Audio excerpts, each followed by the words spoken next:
Star of the day, who will it be?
Good evening.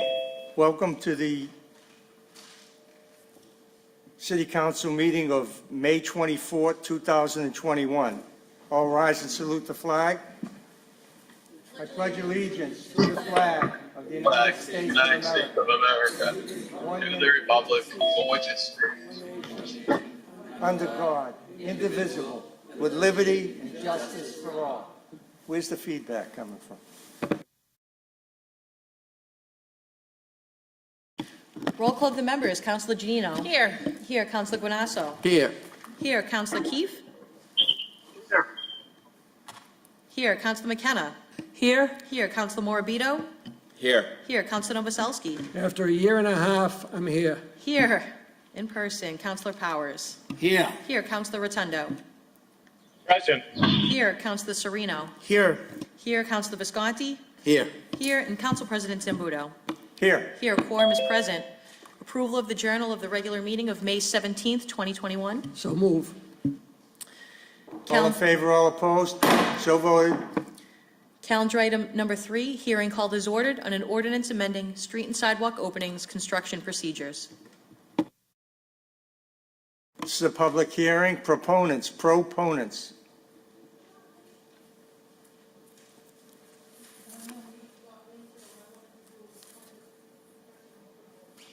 What do we have?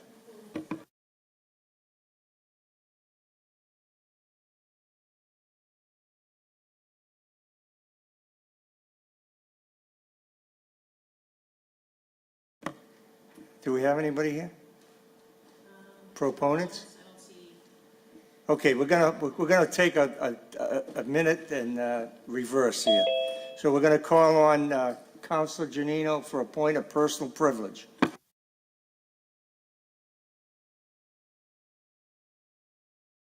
Thank you, Mr. President. I apologize. I had it ready and then my phone locked on me. I wanted to take a moment to begin this meeting with a moment of silence in memory of a dear friend that I got to know through my work on the City Council. Last week, Attorney Ed Fanuel passed away. Now, Ed was not a resident to the City of Revere, but he worked with the City of Revere my entire life as the attorney for Global Oil for 30 years. And anyone that knew Ed, he was just a wonderful person and a wonderful partner to the City of Revere. He always worked with us on the council to see what we needed and what the residents of Revere needed, and truly just a wonderful, genuine person.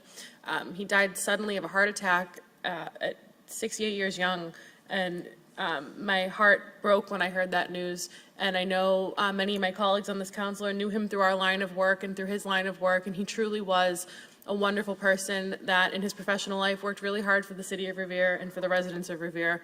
So I offer a moment of silence in memory of Attorney Fanuel, and our deepest condolences are to his family and his family at Global. Moment of silence.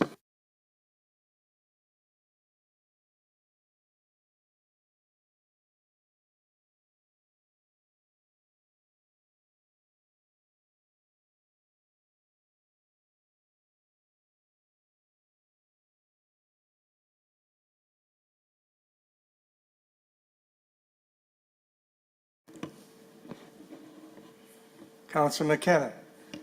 thank you, Mr. President. I have a point of personal privilege also. On Thursday at 1:30 p.m., a horrific fire started on Endicott Ave in Beachmont and moved into 5 other houses. It was amazing to see all these departments that came together to control this fire to only 6 houses. With the density of this neighborhood, it could have been a lot worse. The Revere firefighters, under the leadership of Chief Chris Bright and the other neighboring fire departments, were amazing. I offer a heartfelt thank you to the following: the Revere firefighters, the Revere Police, the Revere Water Department, the Revere DPW, the Salvation Army, the Red Cross, Cataldo Service and Rehab, Boston Spark Association, and the building inspectors. As a lot of you know, there was no fatalities, but there were a lot of pets that perished in this fire. I want to give a special thank you to Captain Stephen Parson, firefighter Mike Amato, firefighter Eric Gibson, and Deputy Chief Glenn Rich. These firefighters went above and beyond their duties to go into unsafe buildings to retrieve the victims' personal belongings and pets that had perished. I would also like to thank firefighter Frank Barry and Captain Robert Fortuna for being in constant communication with me. And my apologies if I missed anybody. Finally, I would like to thank the residents, the community of Revere, everyone that came together and to give these 15 families generous donations. I mean, the stories are unbelievable. It was so overwhelming to witness the outpouring of people who wanted to help these families. And I just want to say a couple of things. There was a water issue. 2 weeks ago, I just want to give a shout out to the water department because 2 weeks ago, Donnie Chimello started a flushing of the hydrants in the city that haven't been done in 10 years. And unfortunately, you know, he started it 2 weeks ago, and I have to give him kudos because he is trying to get all these hydrants fixed. And I guess there's 11 hydrants that were not working. And I also want to give out the firefighters that went into these unsafe buildings twice to retrieve perished pets, to give family closure was just remarkable. So thank you, everybody who came together that day, helped each other out, and I'm so blessed that I'm from Revere. Thank you. Thank you, Counselor. I'm sure we all feel the same way you do. Oh, emotional. Thank you. Madam Clerk.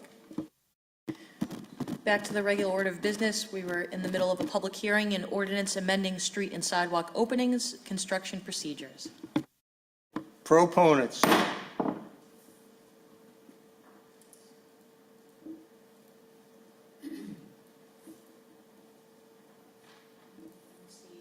any attendees or participants with their hands raised?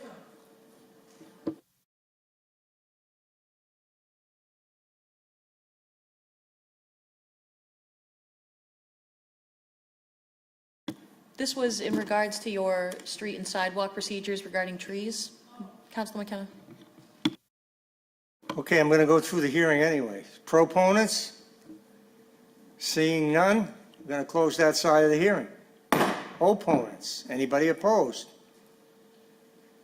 Seeing none, close that side of the hearing. Councilor McKenna. Thank you, Mr. President. So we had a Zoom meeting, and we did have residents that came on the Zoom meeting to voice their concerns. So I think we've got a pretty good handle. I mean, the construction is going to go, so, but we do have a pretty good understanding with the utility companies that are doing the work that we're getting more, we're asking for more and probably getting it. So that's what I have to say. It was a very successful public meeting. Thank you. Thank you. Councilor Janino. Thank you, Mr. President.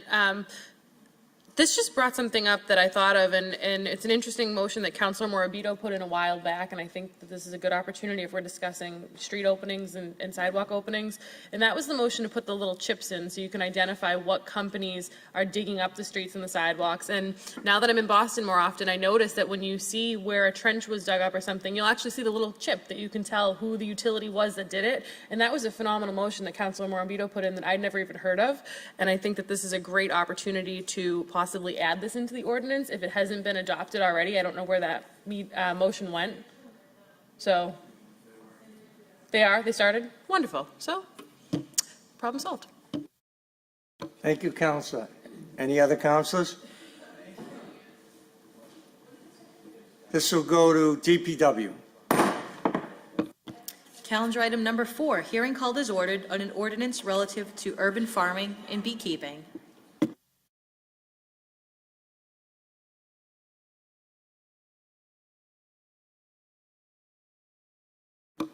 Dimple Rana. Good evening, councilors. Dimple Rana, Director of Community Engagement for the City of Revere, also reside at 49 South Ave, Revere. I'm here tonight along with several other residents as proponents of the urban farming ordinance. Just a little bit of a background regarding Revere on the Move and this ordinance before others get a chance to speak. Revere on the Move aims that we ensure that everyone in Revere has access to healthy foods, fun ways to stay active, and ways to engage in our community. Over the past 10 years, Revere on the Move has developed resident leadership capacity and resident-led programming to guide the development of the urban farming ordinance over these past 8 years. And this is in conjunction with the planning department. The urban farming ordinance was created to increase access to fresh, locally grown, wholesome foods for and by residents of Revere, just like the old days in Revere's roots that are in farming, in our greenhouses, and into today's community gardens and our farmers market. Revere on the Move and our residents and local partners have established a wide and increasing variety of programs and resources for access to all types of different ways of food. So the urban farming ordinance expands this work already being done in integrating state and national policies to encourage home gardeners, commercial businesses, and nonprofits to grow their own food. Revere on the Move's current food justice initiatives fall under 3 food strategies. Number 1, food access. Number 2, food security. And number 3, food retail. These initiatives include and are not limited to Revere on the Move's membership on the Revere Public Schools Wellness Council and the Healthy Eating Committee.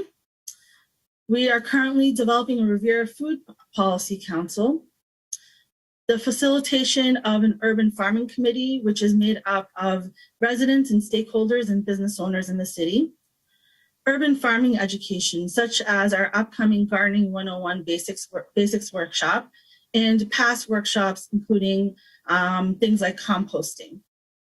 Starting this July, it marks our 7th Revere Farmers Market season, which includes, for the 2nd year in a row, a pilot that we began a few years ago, and we brought it back during the pandemic, and it has been a hit. It's our community-supported agricultural program. In addition, other food retail opportunities have included the Summer Night Series and our upcoming night markets, which bring food, fun, and music to our neighborhoods. Last June, thanks to all of you, the City Council, and the leadership of the various businesses in the city, we were able to bring a food truck ordinance online to have food trucks operate in designated locations throughout the city. Over this pandemic, since last March, we have served over 117,000 meals, bags, and boxes of food to our residents. We also have a beehive pilot where we're producing delicious Revere honey, which we plan to market and bring in revenue for the city and for our food justice initiatives. And then our newest initiative, starting just in a couple of weeks, is in partnership with the Revere Police Department's Police Activities League. And we're going to start a raised bed pilot program for residents who currently do not have access to a community garden plot or to access for safe and healthy ways to garden in their own yards. Revere residents have long asked for additional community gardens, urban farms, chickens, bees, and more. And this urban farming ordinance addresses the many areas of Revere's food economy. I support this ordinance and moving it forward. Thank you so much for your time and consideration, City Council. Thank you, Ms. Rana. Could you tell me who the people that are raising their hand with your name under it, who they are, so I can call on them? Or you can call them out for me? Well, I recognize Damian DeMarco as one of the other Dimple Rana, so I'll have Damian go next. Great. Go right ahead, man. Hi, can you hear me? Yes, go right ahead. Name and address, please. My name is Damian DeMarco, and I am a lifelong resident of the city of Revere. I attended Revere Public Schools. I need your address. I need your Oh, my address. address is 202 Prospect Avenue. Great, thank you very much. Continue. So thank you for letting me speak. I want to speak a little bit in support of the Urban Farming Initiative.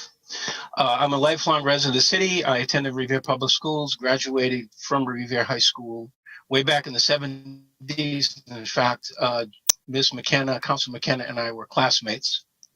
My wife and I have owned a residence in the city for 35 years, and I've been employed as a Revere school teacher for the past 20 years. In fact, I remember Councilor Janino when she was a high school student there as well. What's most interesting is 5 years ago, I attended another kind of school, bee school, with the Boston Area Beekeepers Association, and I became a beekeeper. For the first few years, I had a hive in East Boston with a friend of mine who lives off Bennington Street. And just after that, I was put in touch with an organization here in Revere, Revere Cares, who was looking to put a beehive in a community garden at the Point of Pines. So for the last 3 years, I've been managing the hives there as the beekeeper for the garden. The first year we had 1 hive. The year after we've had 2 hives, and year 3, that's this year, we have 2 hives as well. Beekeeping is a very interesting hobby. Bees are quiet. They don't need to be fed as they fly off, literally disappearing in search of nectar. They live in a small box the size of your bedroom dresser drawer, sometimes 2 or 3 stacked up. They do not smell. They clean up after themselves. And the only animals attracted to hives are bears. And I don't think they're much of a problem here in our city, at least yet. And an experienced, responsible beekeeper will place a beehive where it will neither be seen nor noticed, not a bother to anyone. When you have bees, no one in your neighborhood knows it. I'm an active member in both the Boston Area Beekeepers Association and Essex County Beekeepers Association. And I'm currently studying to be a master beekeeper in the Cornell Master Beekeeping Program. I am an advocate for organic urban beekeeping and maintaining backyard hives, and I do support the city effort to bring bees to their urban farming initiative. Thank you, sir. Ms. Catano. Good evening, councilors. My name is Viviana Catano. I am also a resident in Revere at 178 Mountain Avenue. I am a program manager with the Revere Cares Coalition, and jointly with the City of Revere, we have co-led the Revere on the Move initiative for the past 10 years. I am here to speak as a proponent of the urban farming ordinance. I am very excited that the city has put forward this ordinance that will allow more people to have access to fresh, healthier foods. We definitely have a lot of interest among residents to be involved in urban farming, growing their own food. We have had a lot of conversations with people when we host workshops such as Beekeeping 101 or composting. People are interested in this. They want the bees, they want chickens. We have done our best to provide spaces for community members to grow their own food by providing over 70 spots at the community gardens, but we still have 30 people on the waiting list. So as Dimple mentioned, we're thinking outside the box, thinking of all sorts of ways to help residents grow their own food. We are doing the raised bed pilot to provide 20 residents a free raised bed to grow their own fruits and vegetables. But again, there's a lot of interest. We have 90 people who applied for those raised beds. Again, I just want to say this is something that the residents want and desire, and I'm very happy that the city has brought this forward. I did want to make a small point about the bees. The way that the ordinance read right now, it says that bees are only allowed in private property. And I would like to ask the council to please consider revising that so that it says that bees are also allowed in commercial property. I'm going to cite Boston as an instance. For example, currently the Taj Hotel in Boston has a beehive maintained by Best Bees, and they use the local honey that they get in their rooftop garden for 2 of their recipes in their menus. So including a cheesecake and a martini. So I think the residents of Revere would be excited if local restaurants were providing some recipes with local honey. If you do some research, there's a lot of benefits in unheated unfiltered honey, and I think people are very excited about that. So I would just like the counselors to consider making that revision and also giving businesses the opportunity to expand and do that if they wish. So that's all I wanted to say. Again, as a resident, I'm very excited. We know people that have already been doing this, and it would be great just to, formalize this and create a process and an application for people to formally apply. Thank you very much for your time. Thank you for your comments. I have this next woman here that I don't have her name. If Dimple can give it to me, or she can just tell me who she is. Yes, I believe that's Cheryl. Cheryl Delaney. I can meet yourself. Great. Go right ahead. Name and address, please. Cheryl Delaney, 125 Broadsound Avenue, Revere, Mass. So I am definitely a proponent of the urban gardens. I petitioned the city councilors and the Beachmont Improvement Committee to have the urban garden that is now set up next to my house. I'm sorry, I'm saying a lot. Anyways, the urban garden has excited the neighborhood tremendously, and it is a point of pride for me that now the neighborhood kids, who all call me Auntie Cheryl, get a chance to see where their food comes from. And I'm definitely interested in support of us having chickens. I have been saying to my adoptive niece and nephew, John and Elizabeth, for years that I would love to have chickens, because I think it's important that the kids know that the food that they go into the supermarket, i.e. eggs, don't come from, I don't know, Google or Amazon, that they can see the process, that the hens lay the eggs and you go in and you grab them and then you can bring them to your kitchen table. I am also a proponent of bees because the honey that we get from the bees is definitely a great holistic, there are great holistic benefits to it. As a person who suffers from a lot of allergies, if you digest honey locally grown, they have gosh, I'm sorry, I'm tongue-tied tonight, guys. Anyways, they have natural antibodies to the pollens and the allergens in the air. So if you suffer from allergies like I do and you eat locally grown honey, it is a great benefit. It can conceivably take you off allergy medicine. So for these reasons and more, I'm definitely a proponent of the urban farming ordinance. And lastly, I have had our neighbors ask me how could they get gardens started in the empty lots that are on Broadsound Avenue, and I have told them to contact their city councilor and Revere on the Move to express their interests. So it's definitely a great community builder, as well as all the health benefits. And I thank you for your time. Thank you. I think we have one other. Sylvia, go right ahead. Please be brief because we got a lot of hearings. I always have a lot to say. Thank you. I'm kidding. Good evening, City Council members. It's such a pleasure to see you all. I, of course, am a proponent of the urban farming policy. I just want to add that besides adding connection to the food and stimulating the local economy, this also comes to bring many more other opportunities. For our youth, it is a great opportunity for education around the sciences, develop environmental stewardship, and healthy eating habits. It also is an opportunity to develop workforce skills and other types of training. For the environment, urban farming leads to some cooling. Recording in progress. And it also helps the aesthetics of the community, and it has been shown to reduce carbon footprint. And even more than that, socially, urban farming activities have seen to increase community. Recording stopped. Also social bonding and social integration of those groups that sometimes are isolated in the community.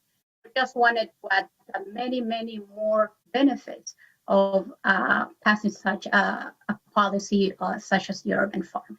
Thank you. Hope it wasn't too long. Thank you for your comments. Okay, this will close the proponent side of this hearing. Opponents, people opposed. I'm sorry, Councilor Zambudo. I believe there's one more proponent, but I believe they're having a hard time raising their hand. Amanda Gibson, if we can just go back for one more. Okay, we'll reopen the proponent side of that hearing. And could you be brief, please? Go right ahead. Hello, my name is Amanda Gibson, and I live at 134 Broad Sound Ave in Beachmont. My husband and I are here this evening as proponents of the Revere Urban Farming Ordinance. Our family has had a presence in the Revere community for nearly 50 years. This ordinance is really important for a number of reasons. The following motivate me to help make a difference in our community. The ordinance promotes healthy communities. It increases access to healthy food and education regarding healthy eating, as well as exercise. It helps us understand where our food comes from, and we can connect with people in our community. It reduces our carbon footprint by reducing transportation and production costs. It increases the strength of our local economy, with more dollars staying local, contributing to the betterment of Revere's economy and increasing local workforce and opportunities. It allows us to green the city, making it beautiful and edible landscapes. It's crucial that we give thought to public spaces and what they are used for, as we see a rise in large apartment buildings and fewer small family homes with yards.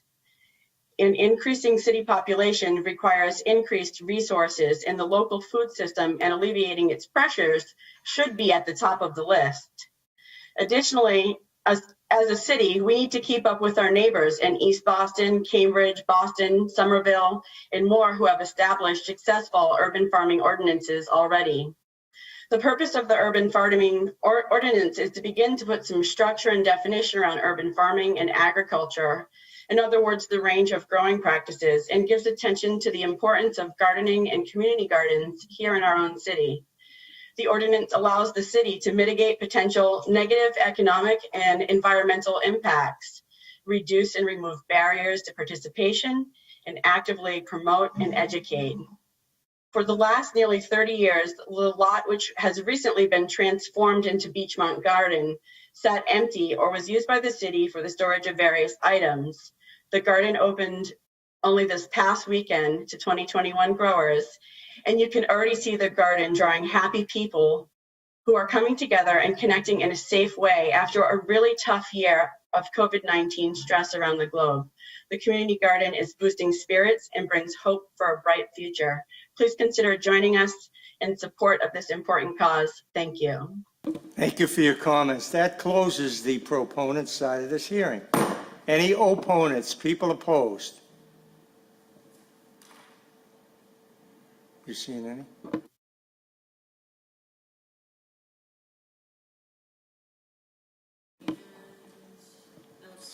Seeing no opponents, close that side of the hearing. Councilors. Councilor Janino. Thank you, Mr. President. I'm so excited that this is finally coming before the City Council. This has been something that we've been talking about for quite a long time, and quite frankly, it's our history. Revere started as a farming community. There was Roland's greenhouses, there was my family's greenhouse, and that's really where our roots are. And I think that since the city has become more urban and more developed, we've lost a lot of our history, and we've lost a lot of that culture of growing your own food and knowing where your food comes from. And in that, I think that there's a great opportunity to educate our youth so they can see the process. And I think it really is powerful when you can take pride in growing the food that you're eating and knowing the process and knowing where it's coming from and how it got there. I think that there's a lot of misconceptions with urban farming. I think that it really is wonderful, and I think that it's a great opportunity for our community to come together, as some of the proponents have stated. I think that bees are so important to our society as a whole, and if we don't have them, we're going to be in big trouble. They're important to make sure that our trees are healthy, our plants are healthy, and that we can continue to have the green that we do have in our community. And chickens are great. Chickens are clean animals. They eat bugs, they eat ticks. They are great additions and can be kept well and cleanly. So I think this is a phenomenal ordinance. I think we're far behind the times and it should have been done a while ago. So I'm excited that it's coming before us this evening to a public hearing, and I look forward to supporting it. Thank you. Thank you, Councilor. Councilor Keefe. Thank you, Mr. President. I, like Councilor Janino, am very much in favor of this ordinance.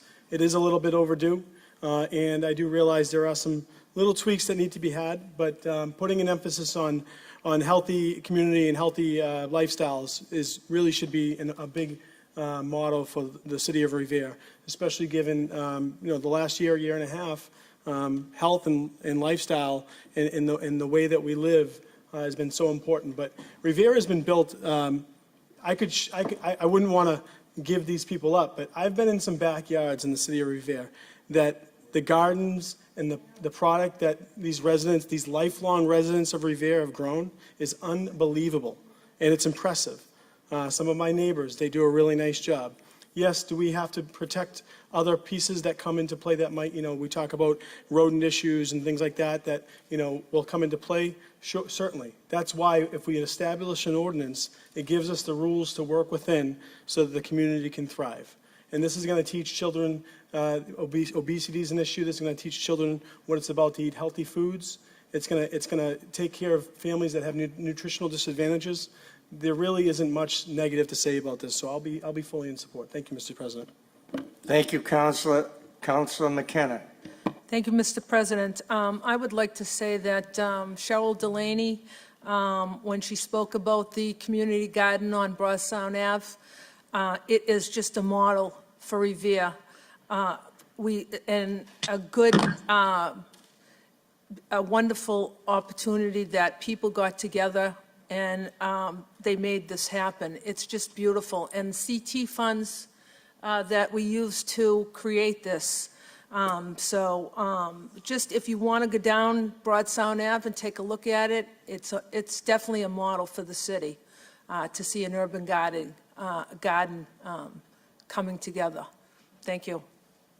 Thank you, Councilor. Councilor Rotundo. Thank you, Mr. President. Considering all that was said, the reason why I had proposed this particular ordinance is for the very simple reason is that Revere, as Councilor Gino had stated earlier, was a farming community. But more importantly, this adds resiliency for our families. If you remember back in COVID, this gives the people of our community the opportunity to feed themselves. But more importantly, it also brings this community together. I do agree that we need to tweak this. I agree that we need to deal with the issue of commercialization for bees. But I also believe that we need to add part of the ordinance for vertical farming in particular.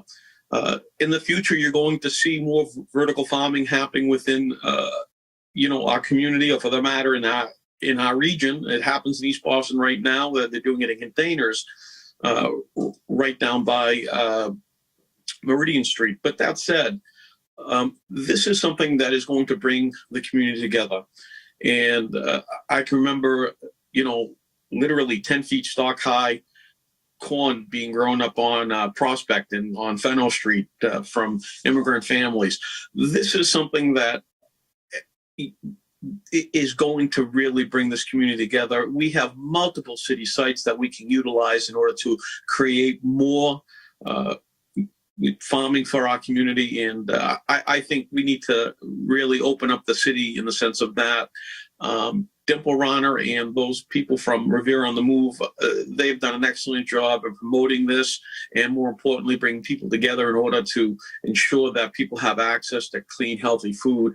So this is something that I think is a win-win for the community. But more importantly, I'd like to add later on, probably in a month or so, a portion of this particular ordinance to change for the PDD 1 and 2 to allow vertical farming.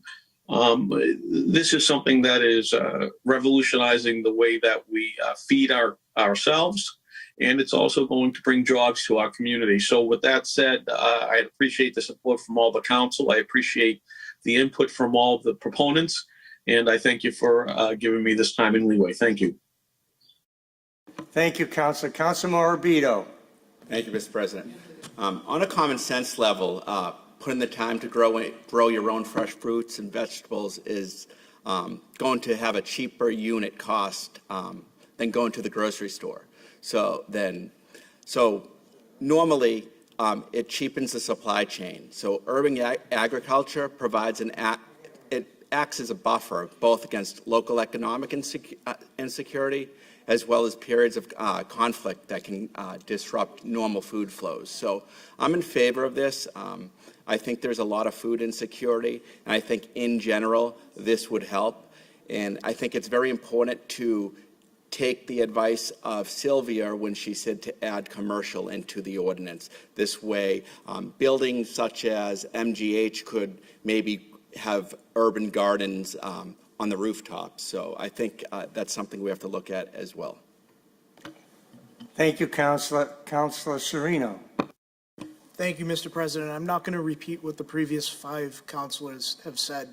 I'm excited to support this ordinance, but I would just say that I think with regard to when we're discussing the keeping of hens and chickens, I would just caution, and I hope we can add some language to prevent hens and chickens from being kept on balconies, because I may have missed it, but I didn't see that in the language of the ordinance. And Ms. Rana, please correct me if I'm mistaken or wrong.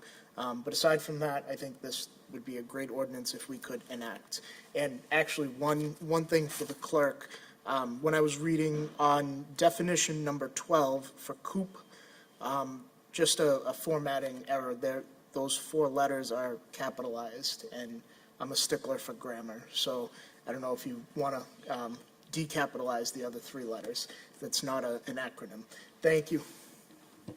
That's that great Catholic education you got.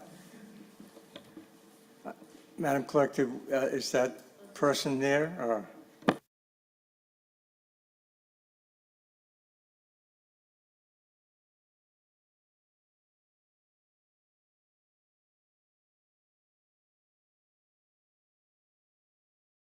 Forgive us for this delay. We're trying to let one more person speak. Hello. Name and address for the record. Hi, Mary Gandolfo, 619 Washington Avenue. Mary, I'm going to have to ask you to keep this in like a 2-minute time frame, please. I will. Thank you. So I am not against this, but I would like to see it only in a small scale. I wouldn't want a big farm next to me or a chicken coop. You know, the roosters crow at 6 o'clock in the morning. And I think it should be for families, not for commercial sales. I wouldn't want to see anything too big, and also I don't want to see marijuana grown. That's my comment. Thank you for your comments. Thank you for your comments. Have a good evening. I know we took this out of order, so if I have no other councilors that want to speak, this will go to zoning. Mr. President, before we continue? Point of personal privilege, Councilor McKenna. Thank you. So I guess I got the information, it was inadequate that I said when I was given my point of personal privilege. It was 11 hydrants in the area that were fixed by Donnie Chimella in the water department. It wasn't 11 hydrants that weren't working. So I just wanted to clarify that. Thank you. Yes, and that department does a wonderful job, and thank God they fixed those hydrants before the fire. Madam Clerk. Refer it to zoning. Calendar item number 5, hearing called as ordered on a loan order in the amount of $6 million for Phase 12 construction, CWSRF construction project number 6800. Proponents. Who's up? Meredith? Are you up? Good evening, Councilor Zambudo. This is Bob Button with CDM Smith. Welcome, Offices Bob. at 75 State Street. Good evening, everyone. I believe that Rich Viscay is also available to speak as a proponent on behalf of the city, so I see just him. wanted to acknowledge that we were here. Great. Is that all you have to say, Bob? Yep, we, in the interest of being brief, Councilor, we were available to answer any questions about this project. We do have quite a bit of information that we've been working with Don Chiaramella, Nick Rystrom, Rich Viscay on the capital improvements plan and this particular loan order as well as the next two. So in the interest of being brief, I'd answer any questions that the councilors or anyone has. Great. We love brevity here. Mr. Viscay, you want to go?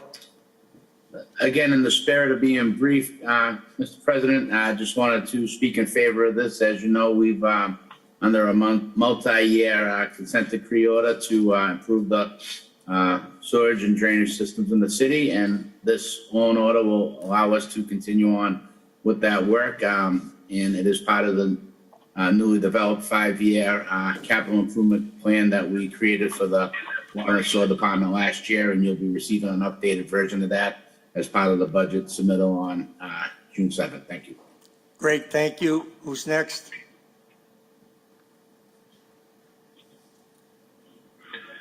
Nick? I believe Mr.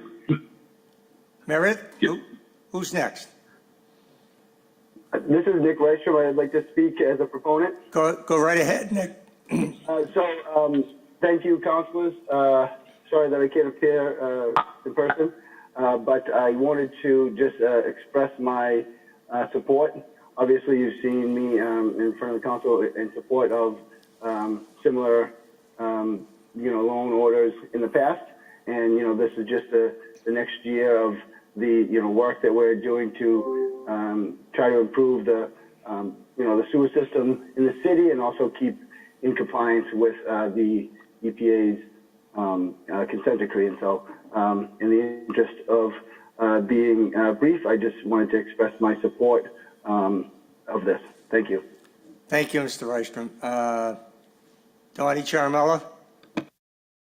Don Chiaramella, 215 Rice Avenue.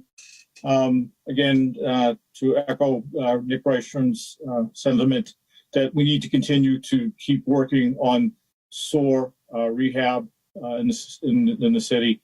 It's made tremendous improvements as far as SSOs that used to occur regularly on a regular basis, and now it's pretty much an existent problem in the city. So this work needs to continue, and at some point in time it will be ending. Great, thank you. Who else? Meredith, you up? I work for CDM Smith as well at 75 State Street, so I'm just here to answer questions. Okay, great, thank you. Anybody else need to speak? Okay, hearing and seeing none, we'll close that side of the hearing. Any opponents, people opposed? Hearing and seeing none, councilors? Okay, this is, move the question. Roll call, Madam Clerk.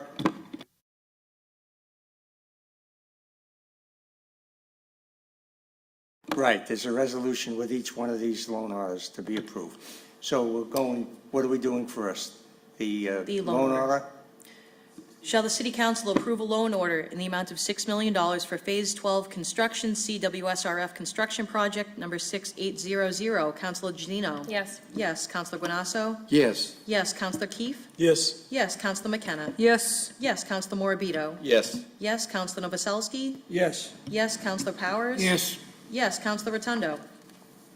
Yes. Yes. Councilor Sereno? Yes. Yes. Councilor Visconti? Yes. Yes. And Council President Zambudo? Yes. Yes, the loan order has been approved. Now, on the resolution for CWSRF Construction Project Number 6800, Councilor Janino? Yes. Yes. Councilor Guanasso? Yes. Yes. Councilor Keefe? Yes. Yes. Councilor McKenna? Yes. Yes. Councilor Morabito? Yes. Yes. Councilor Novoselsky? Yes. Yes. Councilor Powers? Yes. Yes. Councilor Rotundo?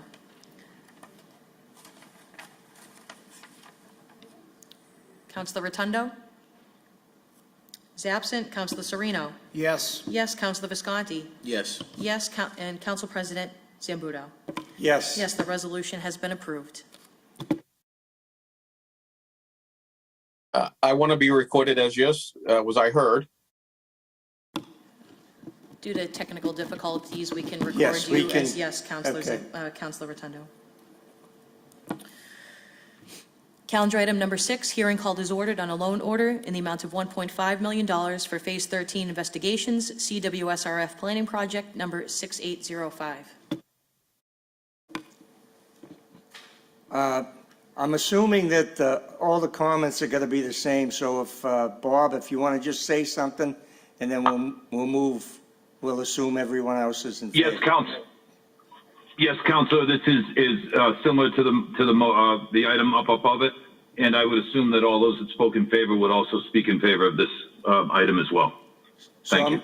I'm going to assume everybody's raising their hand that spoke on the earlier order, and that's how we're going to go with this.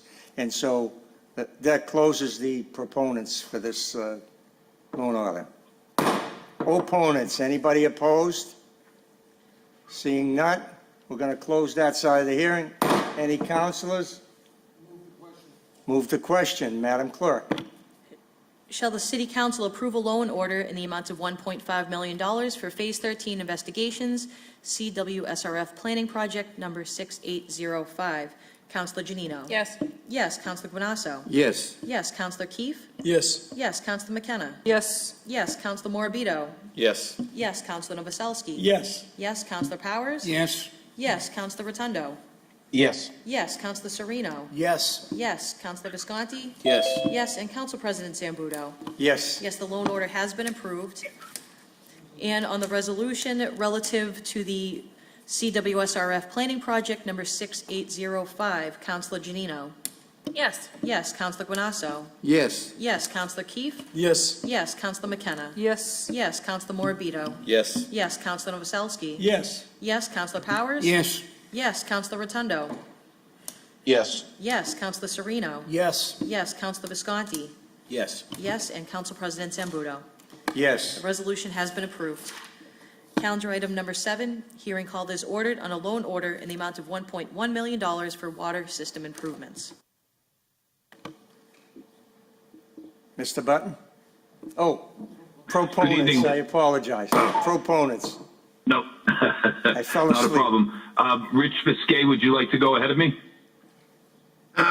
Sure, I'd be happy to. Again, as you know, we are continually improving the infrastructure of the city's water and sewer infrastructure. So we are open to use the MWRA's loan program to borrow $1.1 million to continue along with capital improvements as prescribed by the city's water and sewer capital improvement plan. And happy to answer any questions on that if there are any. Thank you. Donnie Charamello, I know we discussed this before, so go right ahead. Don Charamella, 215 Rice Avenue. This one speaks for itself. This is one of the ones that I've been saying that we should be replacing 3 to 5 miles of water mains a year. If our water system was current, we would need to basically replace about 1 mile a year. This one speaks for itself. Our water system is long overdue for some badly needed maintenance. I also have a member of the Water and Sewer Department, Joe Lake, who's the general foreman, would like to say something.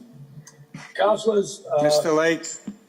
How are you, councilors? The 1.1, the loan orders for the water improvements, as you well know, it's a long time coming. For 9 years, there's only been, last 9 years prior to this, there was only a little over 4 miles of water mains. You know, we used to routinely have 80 to 100 water breaks a year.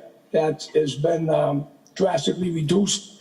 We finally have some resolution to our reservoir up on the hill. We put some variable speed pumps up there. It seems to be working well. The old pumps that we had up there, they didn't really work. They weren't really efficient, and they caused a lot of hammers into our water system. And so, you know, we're just very proud and happy that our department's finally getting some of the well-deserved recognition from you, councilors, and this administration. Moving forward, we're putting the new piping in the city. It's of overdue improvements to what we really need in our expanding city to make things work. So I just want to thank all you guys and ladies at the council for helping us get to our goal of maybe a couple miles of water main a year for the next 10 years. And we'll really be ahead of the curve moving forward, along with CDM Smith and a lot of the contractors that do work for us. It seems like we're moving forward in the right direction on all phases of this consent order, whether it be soil and water and drainage. Councilor Serino was down there and did a walk down the Town Line Brook, and we saw a lot of improvement that needs to be done down there. Look, we have miles and miles to go before we sleep, as they say, but we're moving in the right direction. Thanks to this administration and Don Chermello leading the way. We couldn't be happier with how we're going with the DPW. You guys funding us a new building and getting a lot of new equipment.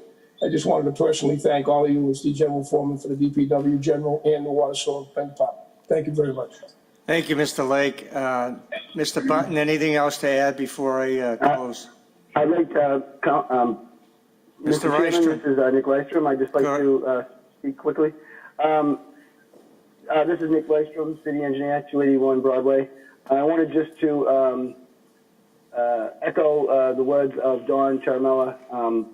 I think that this kind of speaks for itself to be able to improve the water system the way we need to. We've been able to find, different sources, and one of the funding sources that, we've been able to use is the MWRA. And so I just wanted to, as a proposal, I just wanted to speak in favor of this, as of course it is very important to try to keep our water system as current as possible. Thank you. Thank you. Mr. President, are you entertaining? Not yet. We're in a public hearing, sir. Okay, so we're, no other proponents. We're going to close that side of the hearing. Opponents, anybody opposed? Hearing and seeing none, we're going to close that side of the hearing. Councilors, Councilor Serino. Thank you, Mr. President. I'll be brief. I just wanted to say that I wholeheartedly support this. For someone like me and a lot of us up here, we don't have a lot of experience with water, sewer, and drainage, professionally speaking. And having walked Asti Ave and Geneva Street with Donnie, and then the Town Line Brook with Donnie and Joe and Corey O'Hara, I have a newfound respect, in all honesty, for what the water, sewer, and drainage department has been doing. Talking to Donnie, he said a typical city, you only have to maintain 1 mile of drainage a year. But because our city has had 50 years of deferred maintenance and the city has grown so much in that 50 years, our drainage system wasn't built to withstand what our city has become. So to catch up, they need to repair 3 to 4 miles a year, which the 1 mile a year would be tough, and the 3 to 4 miles a year is certainly, I just want to say, I think they're doing a good job with that. So I'll be proud and happy to support and vote for this tonight, or whenever it is we vote on it. Thank you. Thank you, Councilor. Councilor Rotundo. Thank you. I totally support this effort. More importantly, the Water and Sewer Department has done an excellent job at preserving and improving our system. I do have a question to Mr. Buttons, or for that matter, to Donnie Chermello. just as an aside, the Town Line Brook, as it was brought up, has there been any investigation into working with the neighboring communities and to get the state to dredge that area, fix it, and clean it, as it would increase capacity and lessen the prospects of flooding in the area during heavy rains? I know in the past I've spoken to Mayor Ambrosino about this, as well as I believe Mayor Rizzo at that time too. Is there any consideration for this in the future? Again, thank you for your time and effort. Thank you, Mr. President, for the leeway. Mr. Chiaramella, you want to answer that? Yes, so we recently, on May 4th, we sent a letter to Mr. Lowell. Mr. Lowell is the director of the DCR, and we asked for his cooperation in cleaning the basically the 3,200 lineal feet of Town Line Brook that goes to Revere, and possibly we also need him to collaborate a co-collaboration between Malden and Everett, because we certainly don't want to clean our end and have the material that's in the Everett and the Malden end just come down and wash down to our end. So the mayor's office has received a copy of the letter. We haven't received any communication back from Mr. Lowell from the DCR, but we've also just recently emailed him to wondering where this is, and I'm waiting for his response. Through you, Mr. President, thank you, Donnie. I appreciate that. I can't see how Mayor DeMaria or I believe Mayor Christensen would not want to join the community of Revere to help facilitate increasing the retention capacity for both their communities, as well as to help improve their neighboring community, Revere.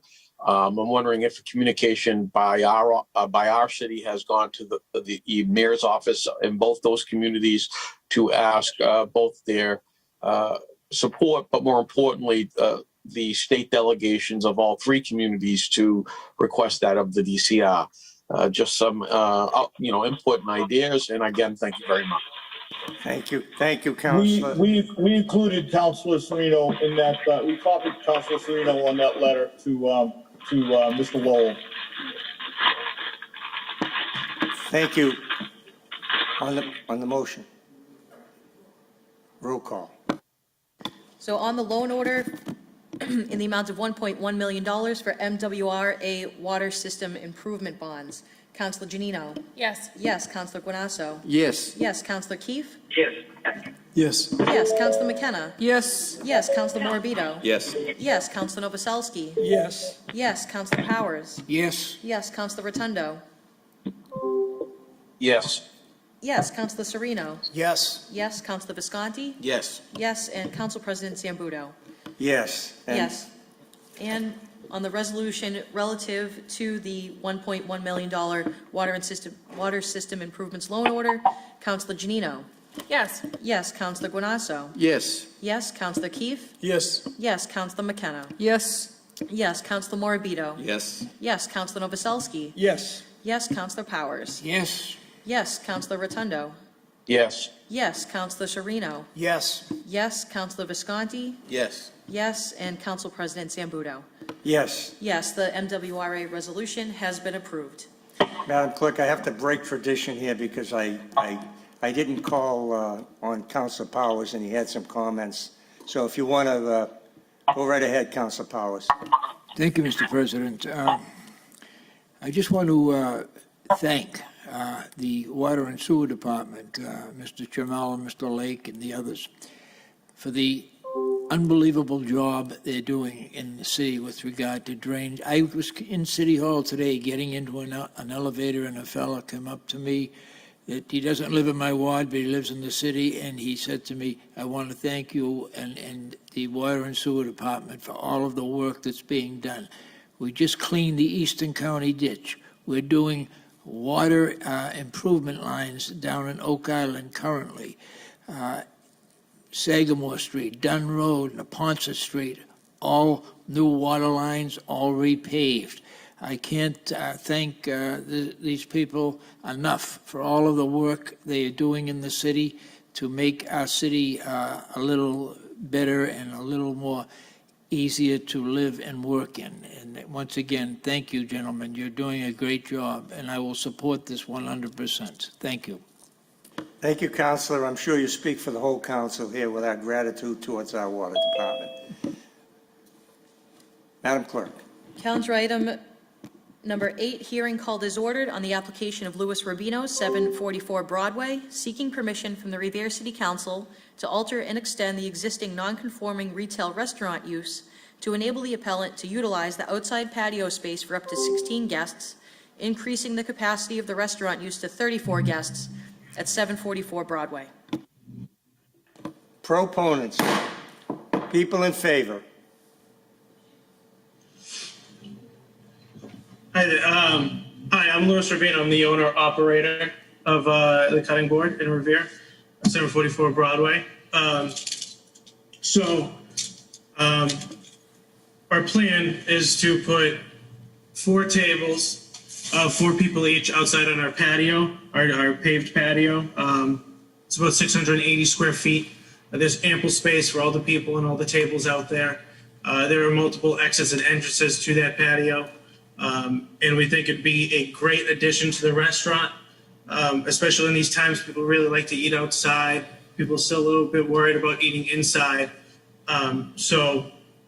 Yeah, our petition is to get those 16 seats outside, which would increase our overall capacity at the moment to 34. 18 seats inside with 16 out. Okay, any other proponents?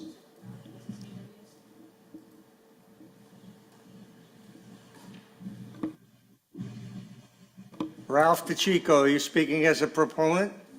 And thank you, Mr. Chairman. Go I'm right actually ahead. not speaking as a proponent or an opponent.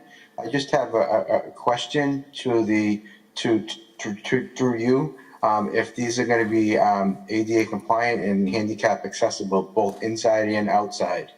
If you can let us get through the hearing and then there'll be a period to ask questions, I'd appreciate it. Thank you. Any other proponents? People in favor? Hearing and seeing none, we're going to close that side of the hearing. Any opponents? Opposed? People opposed? Hearing and seeing none, we're going to close that side of the hearing. Councilors. President. Councilor Guanasso. Mr. President, this particular application is in Ward 3, which I represent, and I'm very familiar with the Rubino family. Well-versed people in the community. They know what the rules and regulations are in the business, and they want to be a good neighbor to everybody. 27 notices went out to the immediate abutters, and I have not received one call in opposition to this particular proposal. I am very pleased to say that I think it's a great idea. Outdoor eating is now the way of the future, and people appreciate the fact that they can eat outdoors. I think he has nothing to do with the sidewalk. He's got it on his own private property, and as Mr. DeChico stated, of course, he has to go by the ADA rules and regulations, and I'm sure that Mr. Rubino will do that. And I just look forward to him serving nice meals out to the community, and it's a very centrally located business, and I'm very pleased to see that they have taken up shop there, and they're going to provide to our community good Italian food, I assume. And whatever food they put on the table, it will be delicious. So I would be voting favorably for this particular application. Thank you, Mr. President. Thank you, Councilor. Councilor Sereno. Thank you, Mr. President. I too will be happy to support this. Just had more of a comment because I could have sworn the previous tenant had outdoor seating and there was a patio, so I really don't think anything is changing, right? It's basically the same thing. So more just a comment that it'll probably be the same. So thank you, Mr. President. I think you are correct, Councilor. Any other councilors? Hearing and seeing none. Mr. DeChico, now, do you want to ask that question again? Thank you, Council President. It's just that I'm just wanted to make sure, because I know for the outside patio, it was only approved for so many seatings because of the clear path that has to be abided by. So I just want to make sure that that is to fruition because of the increase in the amount of seating that they want to establish for outside. So we would have to see what reasoning for the increase in seating and what was allowed there before because of the constringents for the laws. So that could be the reason why there was only a certain amount of seating that was allowed before. Thank you. We'll deal with that in committee. This is going to zoning.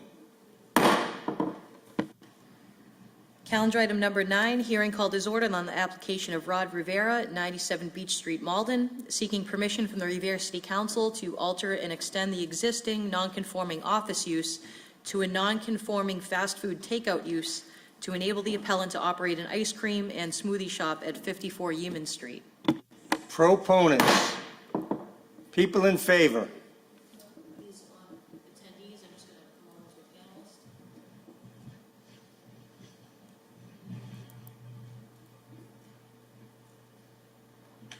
Just taking a little bit of time. It's the internet. No problem.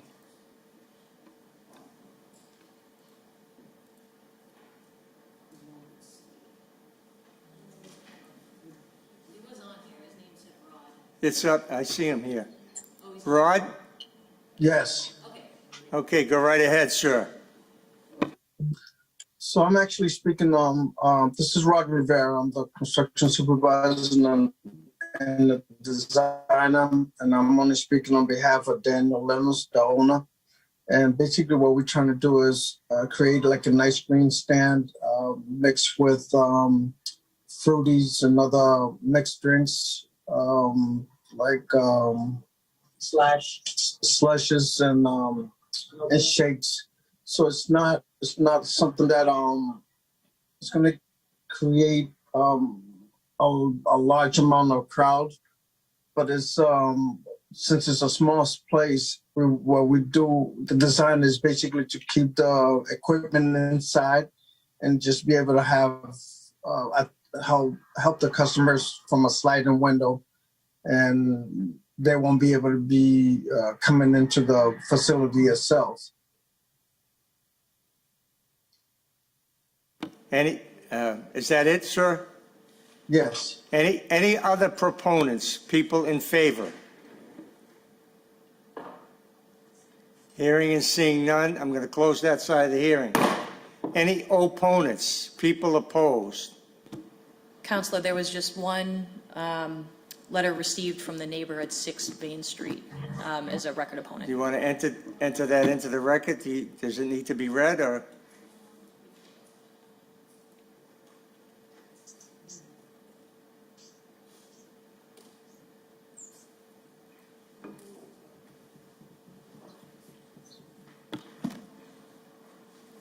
This is from Kenneth Lindquist. I'm writing to you in reference to the proposed ice cream and smoothie shop at 54 Yeaman Street, Revere, Mass. I'm the power of attorney for Ann Mancuso, who owns the house at 6 Vane Street. John Mancuso is also an owner but passed away on January 24th. For health reasons, Ann is residing in Florida and cannot travel back to Revere, and has asked me to attend the Zoom meeting to contact you in writing to our objections of this proposed zoning change. The property in question is directly across the street from 6 Vane Street, and parking is extremely limited on both Yeaman Street and Vane Street in that area. In addition, the ice cream shop hours would most likely extend into the evening hours, creating a lot of foot and car traffic during the normally quiet evening time. Trash would also be a concern as well. In the past, this property was a repair shop and a real estate office with normal day business hours and limited traffic. The ice cream shop, in our opinion, would exceed an allowable use in this residential area. Another concern we have is the resale impact on our home. We believe the excessive activity problems created from the increased foot, car, trash, and parking issues will have a negative impact on our home value. In closing, this ice cream shop belongs in a business district, not a residential district. Thank you. Any other opponents, people opposed? Hearing and seeing none, I'm going to close that side of the hearing. City councilors calling the ward councilor. Councilor Keefe. Thank you, Mr. President. I know that we only received one letter. There were a few residents from the neighborhood that had approached me, and I asked them to join the meeting tonight that were not in favor of this project. Ultimately, it's a non-conforming use already, and what it was used as last was a Castanello appraisal. So it was a small office for one or two people to use to appraise properties and basically used for an administrative office. It's low impact to the community. It's low impact to the neighborhood. The site, is only a couple hundred square feet. It's a very small site with no parking. So considering that they would add more traffic to the area and more parking in the area, that's not really there, I'd have a tough time supporting this. Thank you. Thank you, Councilor. Councilor Rotundo. Thank you. I have not received any complaints. One thing I do want to remind people, that used to be a candy store. That's what it originally started out as a candy store, historically speaking. And the parking would be over by the old McKinley School, which is along there. But I'm going to support the ward council on this one. But I do want to, let you know historically that used to be a candy store. Thank you. Thank you, Councilor. Any other councilors? Yeah. Zoning. Next up is the Ways and Means Subcommittee report. Chairman Visconti. Thank you, Mr. President. This evening, we had our first Ways and Means Subcommittee meeting of the year. We had 6 items on the agenda. Motion 21-100 was investigating the feasibility of a resident entrepreneur program. This was voted out unanimously favorably to the City Council.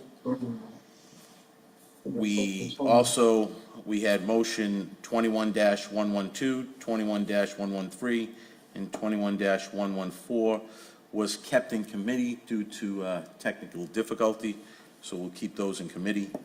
And motion 21-115, which was the appropriation from the Community Investment Fund for $295,000 for public space at 21 Revere Beach Boulevard. While it was not voted out unanimously, it was voted out favorably to the City Council. 21-115, which was the communication from the mayor regarding the city accepting ARPA funds from the Department of Treasury, was also voted out unanimously and favorable to the City Council. Thank you, Mr. Chair, Mr. President. Thank you. So I'm assuming you're going to ask for a roll call on the votes separately. Yes. Madam Clerk. The first roll call vote would be on a communication from the mayor requesting an appropriation from the Community Improvement Trust Fund for public space improvements at 21 Revere Beach Boulevard. Shall the City Council approve a transfer in the amount of $295,000 from the Community Investment Trust Fund to the Sidewalks Infrastructure Account? Councilor Janino? Yes. Yes. Councilor Guanasso? Yes. Yes. Councilor Keefe? Yes. Yes. Councilor McKenna? Yes. Yes. Councilor Morabito? Yes. Yes. Councilor Novoselsky? Yes. Yes. Councilor Powers? Yes. Yes. Councilor Rotundo? Yes. Yes. Councilor Sereno? Yes. Yes. Councilor Visconti? No. No. And Council President Zambudo? Yes. Yes, the transfer has been approved. On the communication from the mayor regarding the city's accepting ARPA funds from the Department of the Treasury. Whereas the COVID-19 pandemic has caused significant disruption in our community and the city's revenues and budget, and whereas the American Rescue Plan Act provides federal funding for municipal relief and recovery following the COVID-19 pandemic, and whereas the City of Revere intends to utilize ARPA funds to their maximum impact, including by by supporting public health expenditures, addressing negative economic impacts caused by the public health emergency, replacing lost public sector revenue, and investing in water, sewer, and broadband infrastructure. And whereas the ARPA direct municipal aid we are expecting to receive comes to a total of $19,745,590, while an additional $10,291,181 of county funding will be transferred automatically to the city, coming to a total of $30,038,771. Now, therefore, be it that the mayor is hereby authorized to accept funds from the Department of Treasury from the American Rescue Plan Act, and 2, the mayor is hereby authorized to take such other actions as are necessary to carry out the terms, purposes, and conditions of the act to be administered by the city of Revere. And 3, this resolution shall take effect upon its passage. Councilor Janino. Yes. Yes. Councilor Guanasso. Yes. Yes. Councilor Keefe. Yes. Yes. Councilor McKenna. Yes. Yes. Councilor Morbido. Yes. Yes. Councilor Novoselsky. Yes. Yes. Councilor Powers. Yes. Yes. Councilor Rotundo. Yes. Yes. Councilor Sereno. Yes. Yes. Councilor Visconti. Yes. Yes. And Council President Sambudo. Yes. Yes. The resolution regarding the funds has been approved. Mr. President, Council Novoselsky. we have reconsideration. Suspension of rules. Suspension of rules. All in favor, all opposed? So voted. Reconsideration on 21-115, hoping it does not prevail. And the hope that it does not prevail. All in favor, opposed? So voted. Back to regular order. Mr. President, Council Rotundo. I'm not sure if Mr. Rivera understands that the actual issue has been tabled, or shall I say, put in committee. It's not tabled. It was sent, as it is by rule, to committee. To committee, I mean. Zoning subcommittee, yes. There will be a So zoning that issue is all over, because I understand he's still watching, and I don't, want to take up his time if he Okay. doesn't realize that. Thank you for the clarification. Back to the regular order business. Calendar item number 16, communication from the mayor requesting the acceptance of Mass General Laws, Chapter 44, Section 55, Municipal Affordable Housing Trust Fund. Mr. Mayor. Good evening, Mr. President. Good evening, members of the council. The next item, along with this item, are related to the Affordable Housing Trust Fund that we would like to set up. I was hoping to be able to actually address the council in person. I'm down in my office, but I know there was some audio-visual issues with that, so I was actually looking forward to addressing everyone in person, but I guess this will do. We were looking forward to having. Maybe one last time. Mr. Mayor, we were looking forward to having you up here, and then we were informed that the microphone that you would have had to speak through is what puts Zoom out to everybody. So hopefully we're going to be back to normal very soon, and we can have you up here to speak in person. But it wasn't because we didn't want you here. We just couldn't do it. We'll figure it out, and I look forward to that day. I did have a school committee meeting last week, and it was the first time to have that in person. It was great to see my colleagues on the school committee.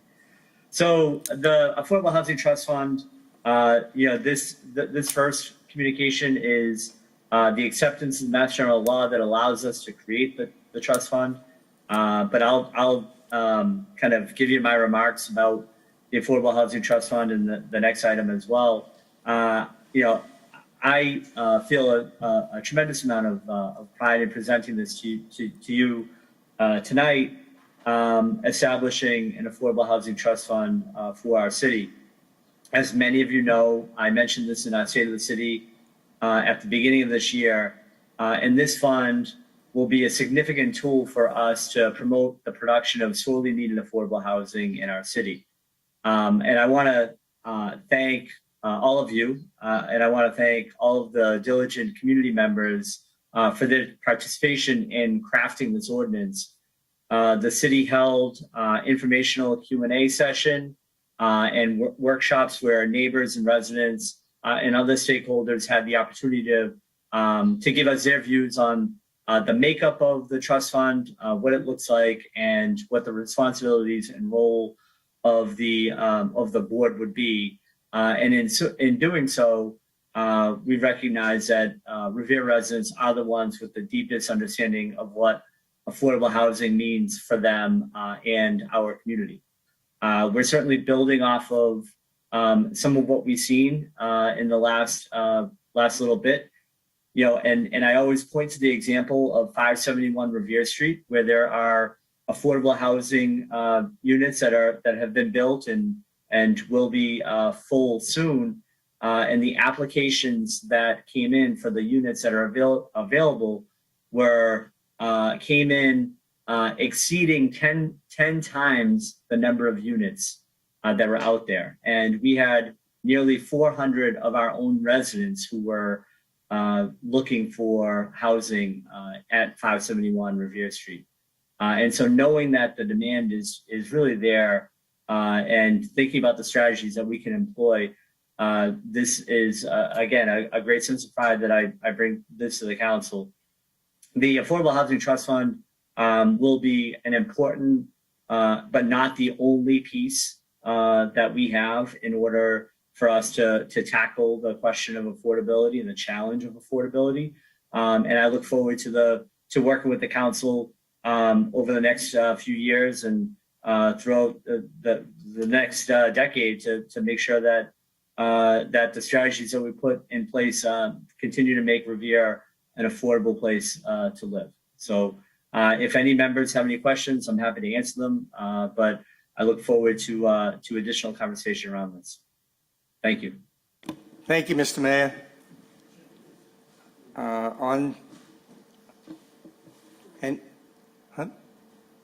would like to speak.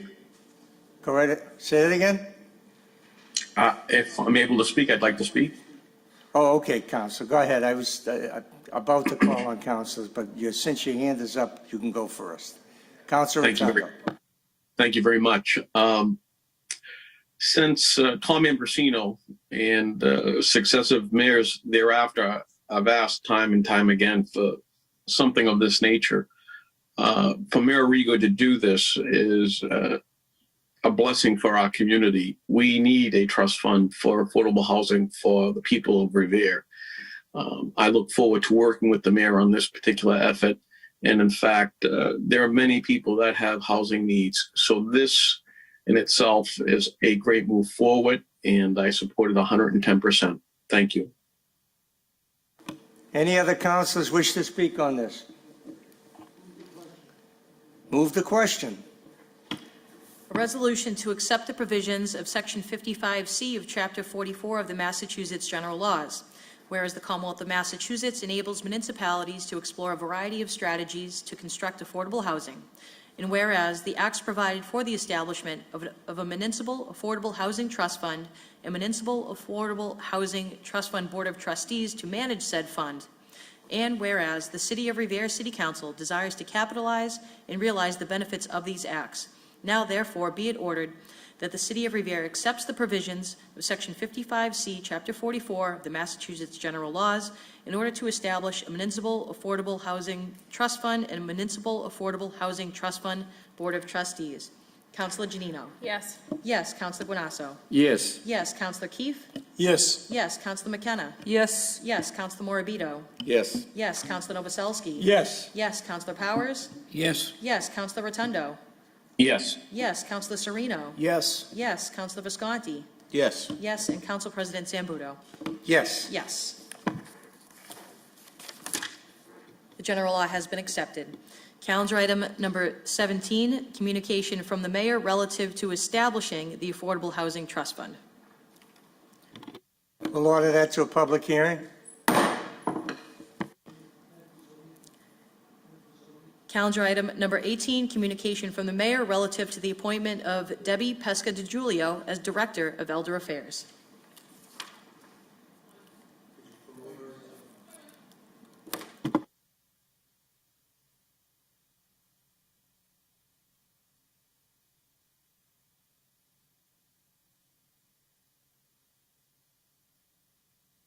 I can't hear you.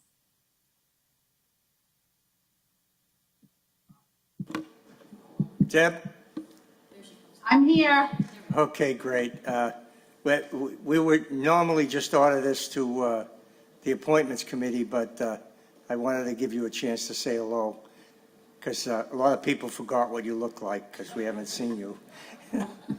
I haven't, but some people might have, so welcome.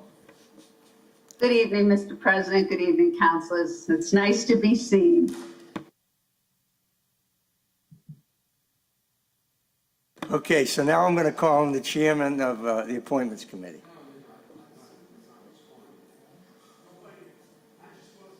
It is going to. I just wanted to say hello.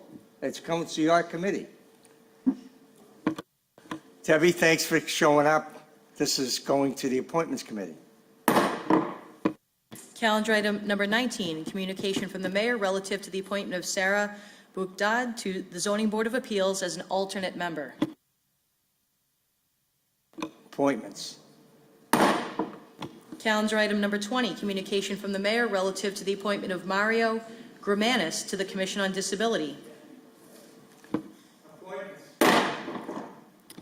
Calendar item number 21, motion presented by the City Council that the City Council award a certificate of commendation to Parking Director Jim Rose in recognition of his upcoming retirement from the City of Revere.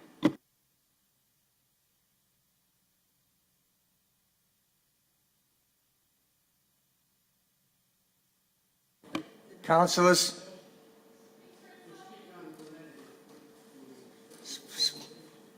Okay, speaks for itself.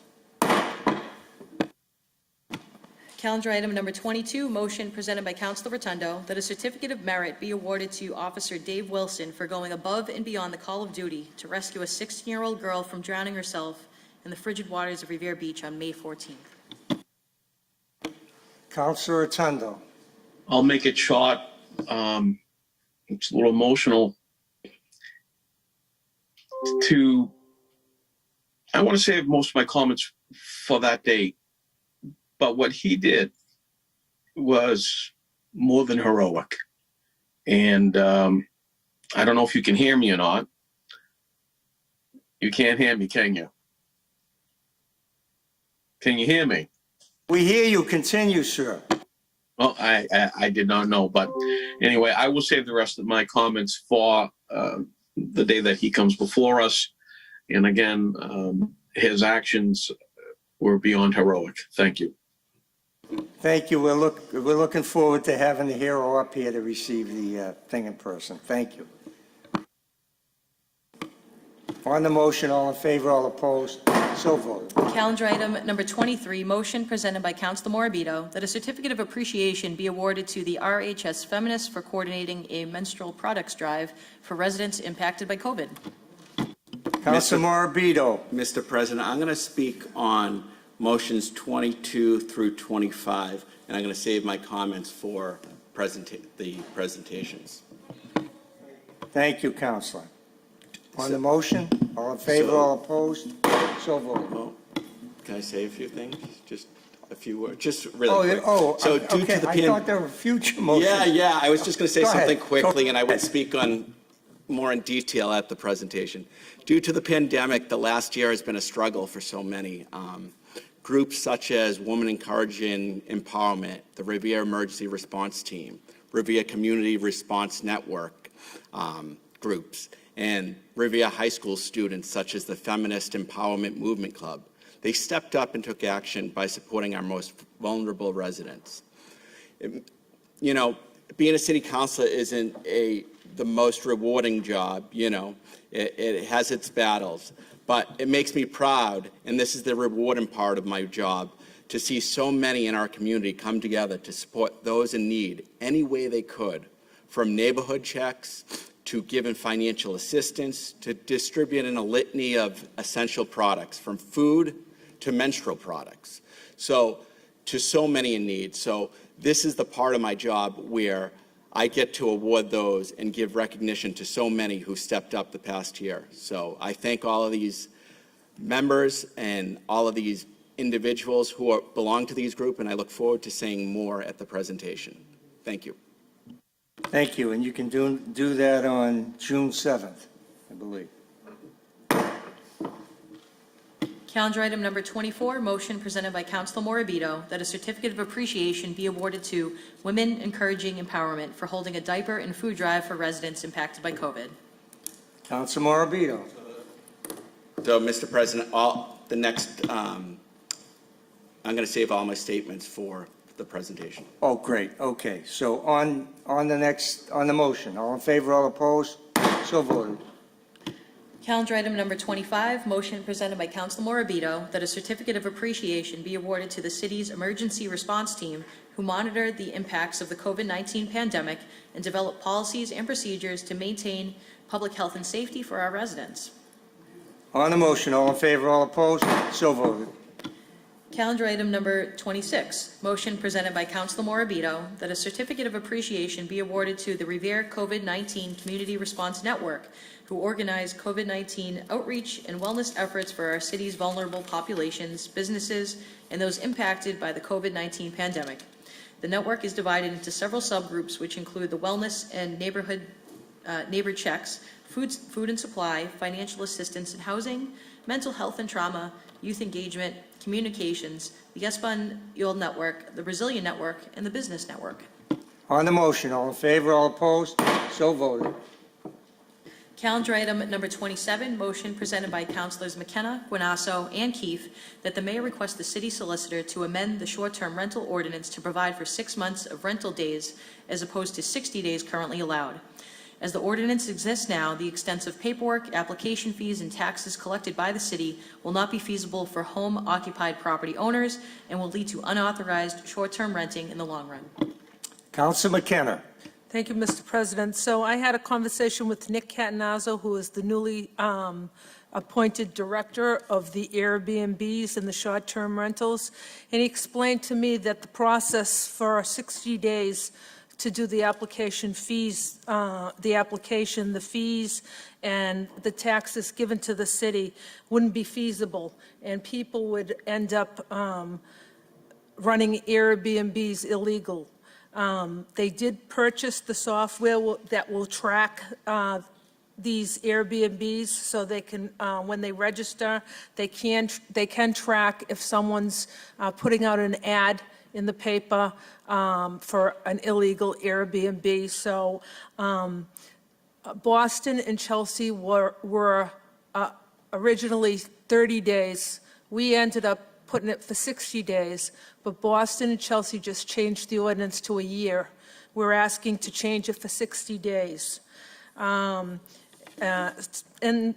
I think it would be helpful for the city to have them register instead of having illegal Airbnbs. They're here, so we have to deal with them, so let's deal with them the right way. Thank you. Thank you, Councilor. Councilor Guanasso. I think Councilor McKenna said it quite nicely.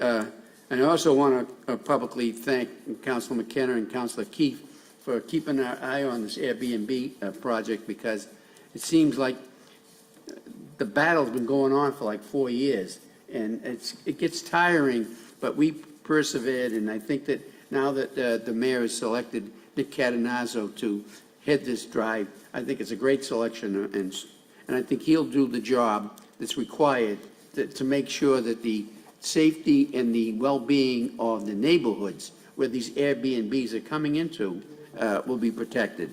So I think I'm in favor of the motion. I think it's a great idea. Thank you, Councilor. Councilor Keefe. Thank you, Mr. President. Like Councilor Guanasso said, we're happy that the mayor is going to be appointing Nick Catanazzo to run this department. Ultimately, the city has the ability to purchase the software that can manage these accounts because, like Councilor McKenna said, they're out there. If you look on Airbnb, you can get a ton of them. Obviously, people are taking advantage of living near the ocean and renting them out, and we understand that. But we just want to keep some buffers around it and make sure that it's not being taken advantage of, and they're being monitored, and they're also being inspected by the city so that they're done the right way and they're not intrusive to the neighborhood and they're not a burden on their neighbors. Thank you. Thank you, Councilor. Councilor Powers. Thank you, Mr. President. Regarding this matter, And I hope it'll be, eventually going to committee at some point for a vote of the council. I had occasion Friday evening, as I have in the past 2 or 3 Friday evenings or Saturday evenings, to have to go down to Pines Road. And when I got there about 9 o'clock, for about an hour and a half, I observed probably 40 people going into a home down there, a single-family home. Somebody has purchased that home and turned it into an Airbnb to run teenage parties down there.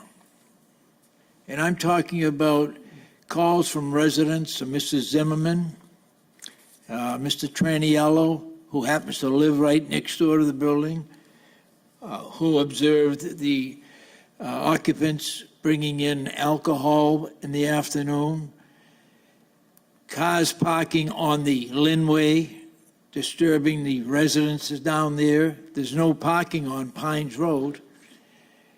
It got to a point where I approached one of the individuals after being there for probably 45 minutes and said, I need to speak to somebody, because he seemed to be a person that was moving cars around down there. And he said to me, this is our business. No one, not your business, okay? Then,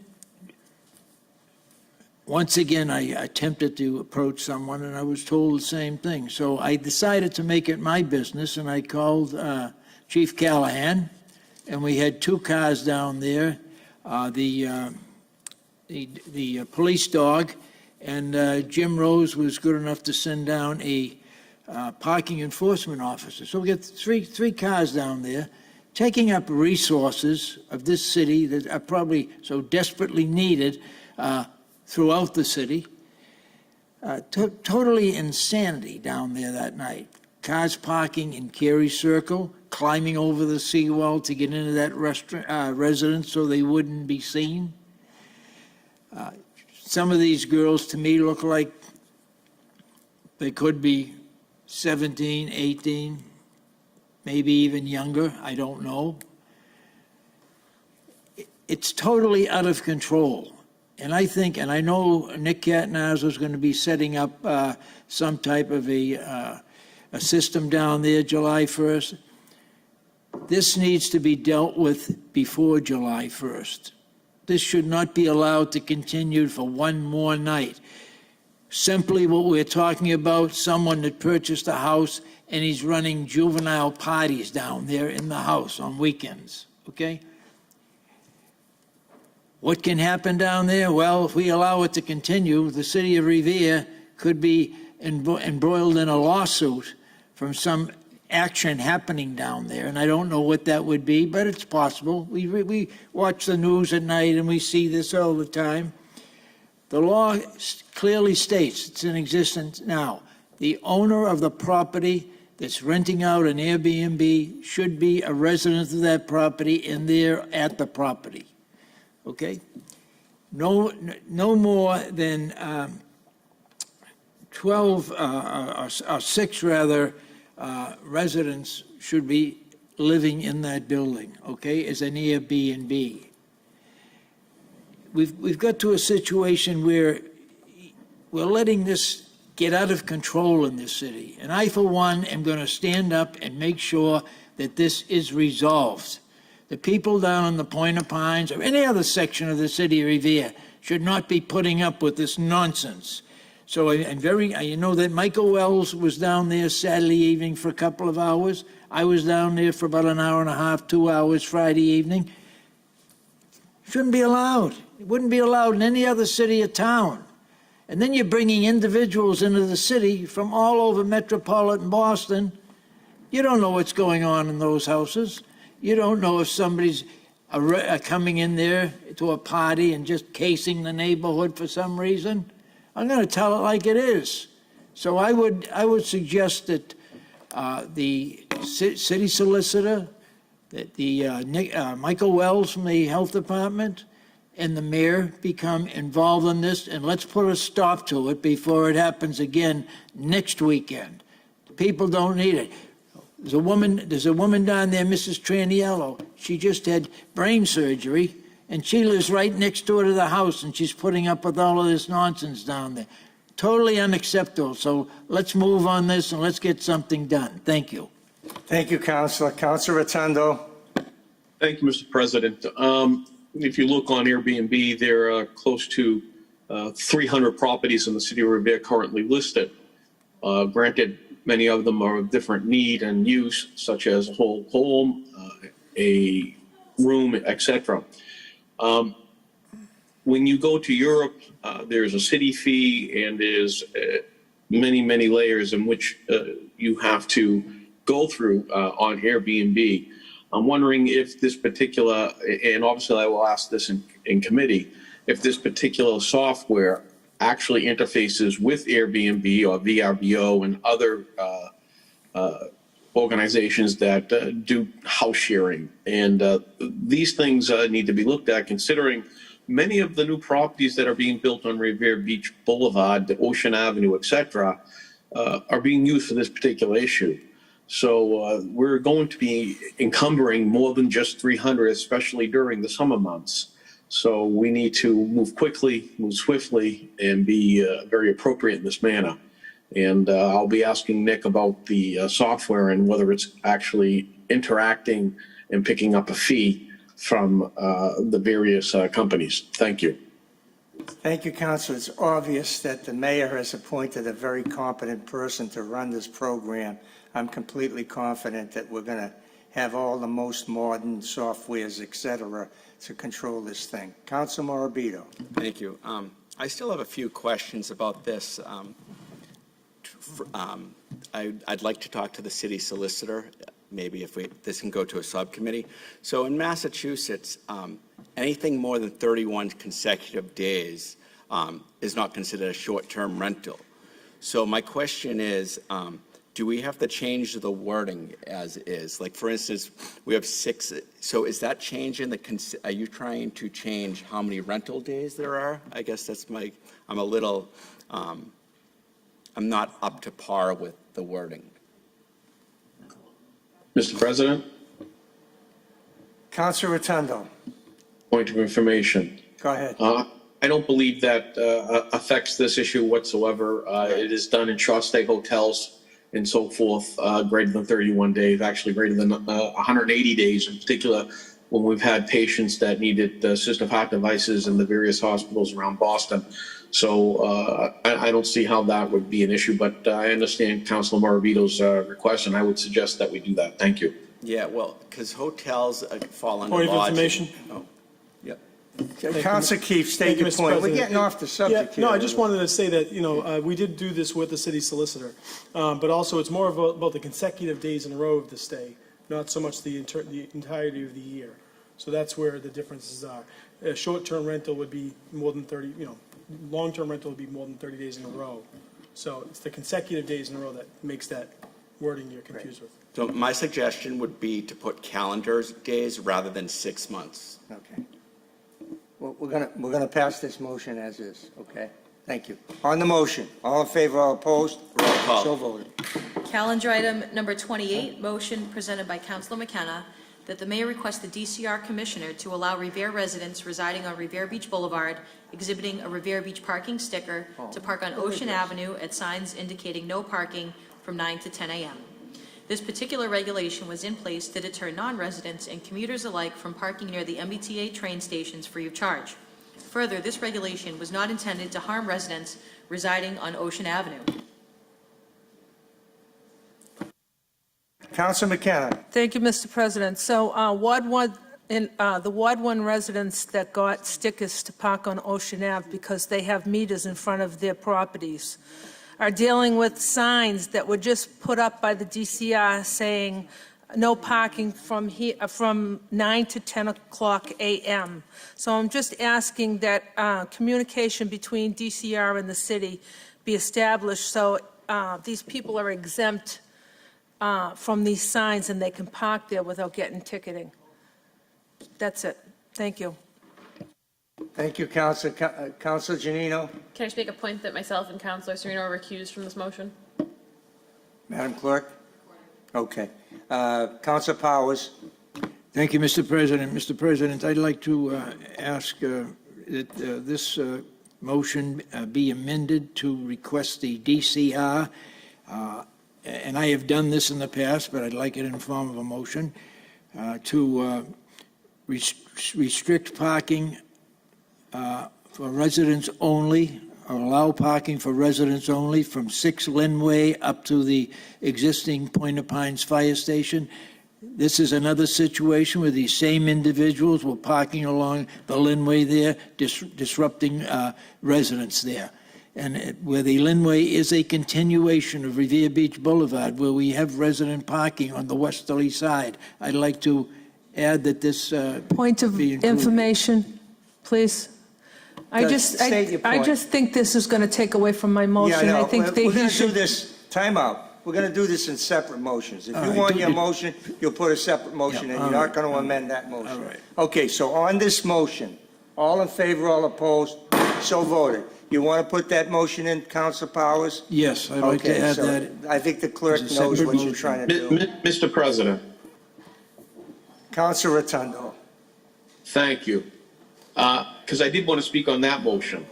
And the issue is we have people in the city of Revere that are not getting the service that they need by the DCR, yet the contractors that are down there are getting a pass, and they're not getting ticketed, and our people are.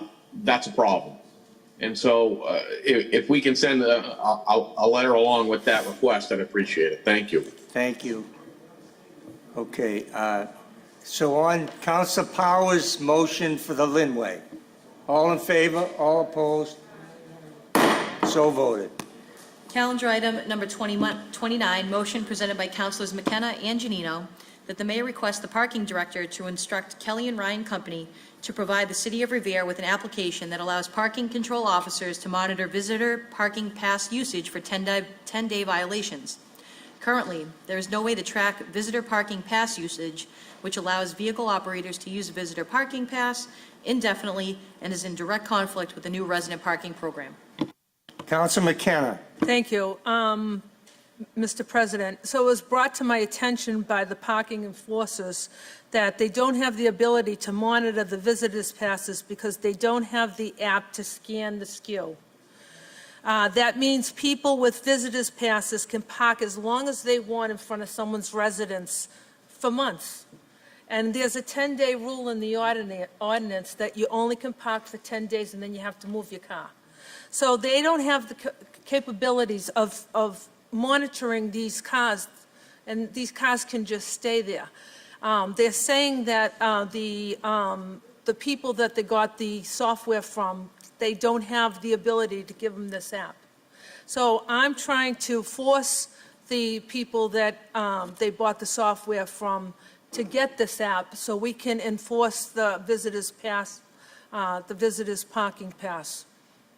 Thank you, Councilor. We're going to hear from the parking director in a moment, but I'll call on Councilor Janino first. Thank you, Mr. President. The beautiful thing about submitting a motion to the clerk that's well-written, it speaks for itself. Thank you. Mr. Director, Mr. Rose. Okay, thank you, councilors. I wanted to, through the chair to the council, I wanted to bring the issue of the handheld devices up to date. The issue with the handheld devices our park enforcement officers use to track visitor pass abuse was addressed to Kelly and Ryan, our software company, a couple of months ago.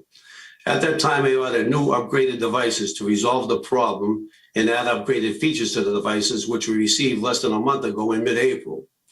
Unfortunately, we continue to have the same issue with the tracking feature. I have been in contact with Kelly and Ryan IT department, and they assured me they will have the function of tracking registration numbers up and working correctly by the end of the week. Also, I would like to just touch base again on, even though we haven't had the handheld devices, that we were tracking, not all, but tracking many of the permits visitor permits.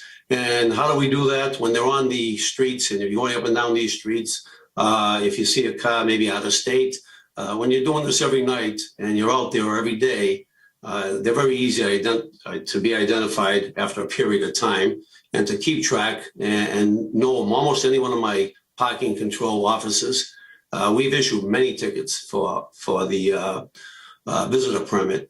But ideally, we'll have it up and functioning within a week. They guaranteed me this. So I just wanted to let you know that we worked on it. We've been working on it, and hopefully it'll all be resolved in a week. And we'll be able to do it, with the digital device.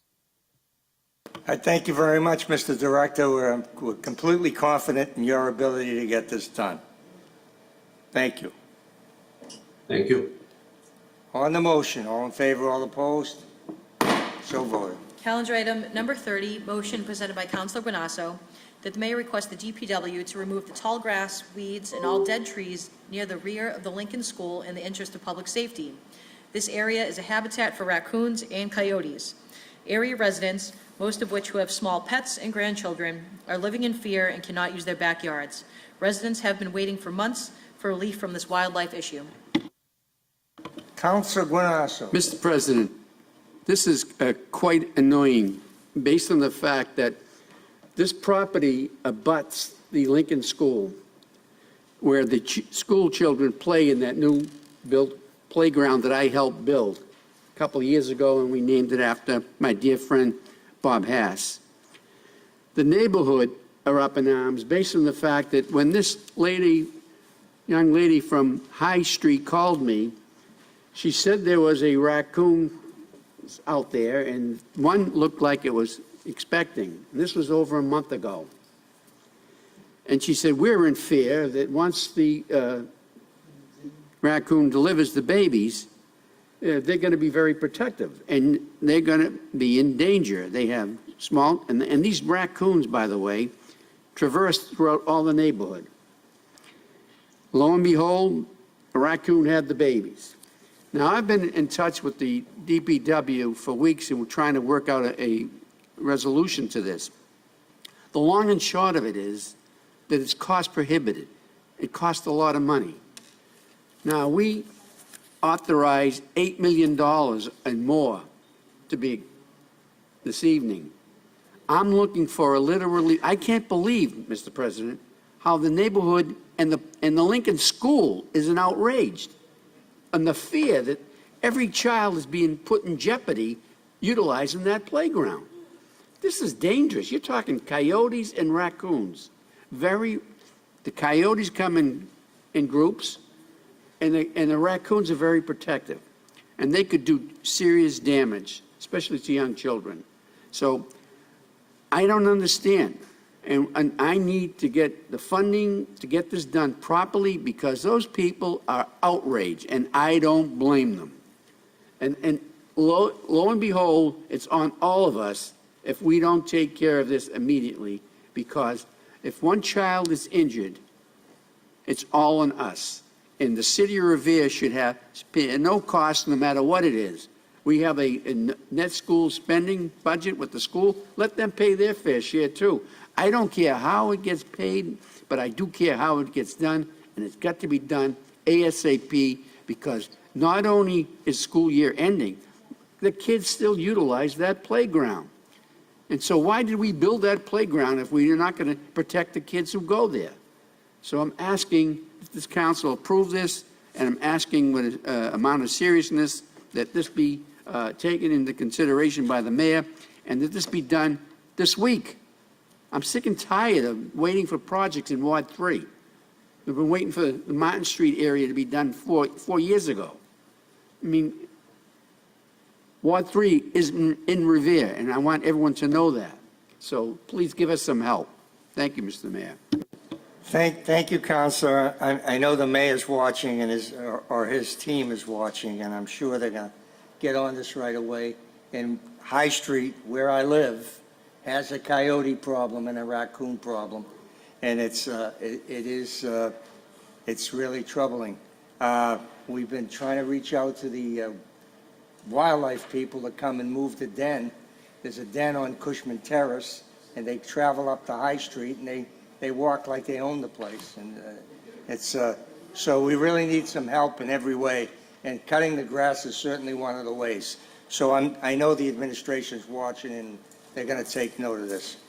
So thank you very much. On the motion, all in favor, all opposed? So voted. No further business. This council will stand adjourned until June 7th.